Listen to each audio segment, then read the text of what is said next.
जो बात हम कहना चाह रहे हैं उस पर बिल्कुल भी टिप्पणी नहीं कर रहे हैं और बार बार मैं आपसे वो सवाल पूछ रहा हूं। मेरा सवाल आपसे है, हिंगोट में जो तस्वीर उभर कर आ रही है, हिंगोट की जो तस्वीर उभर कर आ रही है या फिर जिस तरह से गायों को दौड़ाया जा रहा है, आप उसको, जो परंपरा जिससे लोग जुड़े हैं, उससे आप उसकी कैसे तुलना कर सकते हैं? देखिए, जहां तक आपने गाय को दौड़ाने की बात कही है, वो सिर्फ उसी स्थान पर होता है। हमारे देश में, पूरे देश में कहीं नहीं होता है। उस स्थान पर लोगों की मान्यता है, काफी समय से, सैकड़ों वर्षों से चली आ रही है। मैंने स्वयं ने जाकर वहां पर देखा था और लोगों की मान्यता है कि लोग वहां पर आकर मानता मानते हैं। लोग कह के जाते हैं कि मेरे यहाँ पुत्र होगा तो मेरे ऊपर से गाय निकलेगी। लोग निकलती हैं। लोग कहते हैं कि मेरे यहाँ अगर अच्छी फसल होगी तो मेरी लड़की की शादी हो जाएगी तो मैं गाय के नीचे, गाय को अपने ऊपर से चढ़ाऊंगा। नहीं तो ऐसी इच्छा पूर्ति होती है आपके मुताबिक? तो आप उस विश्वास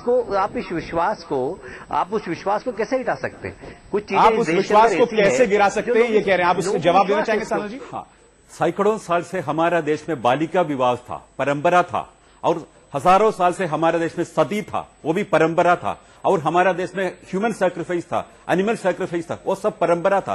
वो सब तो रोक लिया क्योंकि प्रगति का युग में ये सब चीज तो खत्म होना चाहिए था। ये भी अंधविश्वास है, ये भी रोकना चाहिए। जब अंधविश्वास है, ये तो धर्म का नाम, इसको डिफेंड करने के लिए कोशिश मत कर। ये नया आंदोलन है, ये नया आंदोलन में ये सब अंधविश्वास जाना चाहिए और ये खत्म होना चाहिए। जवाब दीजिए कैलाश जी इसका। देखिए, समाज परिवर्तनशील है। भारत का जो कम से कम हिंदू समाज है वो हमेशा परिवर्तनवादी रहा है। उसने कभी भी रिजिड नहीं रहा। वो यही कारण है कि हमारे यहाँ बहुत लचीला हिंदू धर्म है। बहुत मान्यता हमारी बहुत लचीली है। समाज कैलाश जी, बहुत हास्यास्पद बात है, आप इसे लचीलेपन की मिसाल कह रहे हैं आप इसको? आपके सामने तस्वीर है। मैं कह रहा हूं कि कल से अगर वहां पर लोगों की मान्यता पूरी नहीं होगी तो अपने आप ही लोग चलना बंद कर देंगे। नहीं, ये तो विश्वास है ना। ये तो सैकड़ों सालों से हो रहा है ना। आप कह रहे हैं पहचान सकते हैं। मैं ये कह रहा हूं, प्रशासन की क्या भूमिका है? जो लोग घायल हो रहे हैं, सारे देश में जरिए जो लोगों को चोटें आ रही हैं, सारे देश में कहीं नहीं हो रहा है। तो फिर मध्य प्रदेश में हो रहा है कि आप इस बात को शर्मिंदा नहीं है? और व्यवस्था और स्वास्थ्य की व्यवस्था करता पूरी नहीं। मैं नहीं मानता इसे। मैं लोगों की विश्वास पर, लोगों की आस्था पर चोट पहुंचाने का मेरा कोई, हमारी सरकार की कोई इच्छा नहीं। लोगों का विश्वास है, लोगों की आस्था है, हम उस आस्था का सम्मान करते हैं। चाहे हमारे देश को 200 सालों पीछे ले जाए। विश्वास के नाम पर चोट पहुंचाना, मैं तो इसे नहीं मानता। आप आचार्य जी, मैं आपसे सवाल पूछना चाहूंगा, क्या आप इस बात से इत्तेफाक रखते हैं कि अगर परंपरा के नाम पे इस तरह से देश को 200 सालों पीछे ले जाए, क्या इस तस्वीर से आप इत्तेफाक रखेंगे?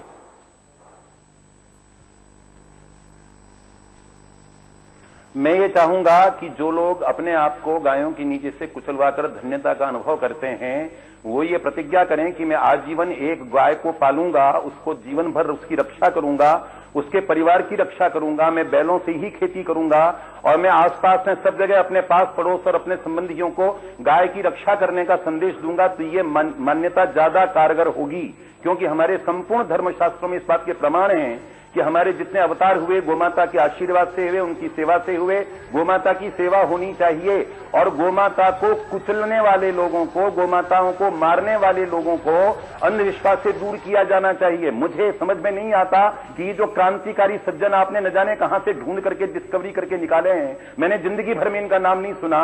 तो मैं इनसे ये जानना चाहता हूं कि मैं बार बार एक बात पूछता हूं कि ईद के मौके पर हजारों लाखों गायों की कुर्बानी करने की इजाजत वो केवल इसलिए देंगे क्या कि वो मुसलमानों के द्वारा हो रही है? तो धर्मनिरपेक्षता का मतलब हिंदुओं को कुचलना और गायों की हत्या करना कौन सा लॉजिक है? आपने बताया, देश भर में आप बात सुनिए एक मिनट। मिलावटी पनीर, मिलावटी सारा का सारा खान पान, जो ईद का दिन में एनिमल सैक्रिफाइस होने तो जरूर ये अंधविश्वास है। ये भी अंधविश्वास है। गाय को मां करके गाय को सामने तो हाथ छोड़ने, तो ये भी अंधविश्वास है। सब अंधविश्वास जाना चाहिए। ये मुसलमानों का या हिंदू का या ईसाई का, सब अंधविश्वास जाना चाहिए, क्योंकि हमारे देश में प्रगति का काल। अरे वही तो कह रहे हैं आचार्य जी, आप सुनना नहीं चाह रहे हैं। आचार्य जी, ऐसा लग रहा है आप सुनना नहीं चाह रहे हैं। सनल इडमरुक्कू जी ने कहा है कि अंधविश्वास चाहे मुसलमानों का हो चाहे हिंदुओं का हो, दोनों का खत्म होना चाहिए। अभी अभी सनल जी ने यही बात कही कि अंधविश्वास दोनों ही धर्मों का खत्म होना चाहिए। हर धर्म का अंधविश्वास खत्म होना चाहिए।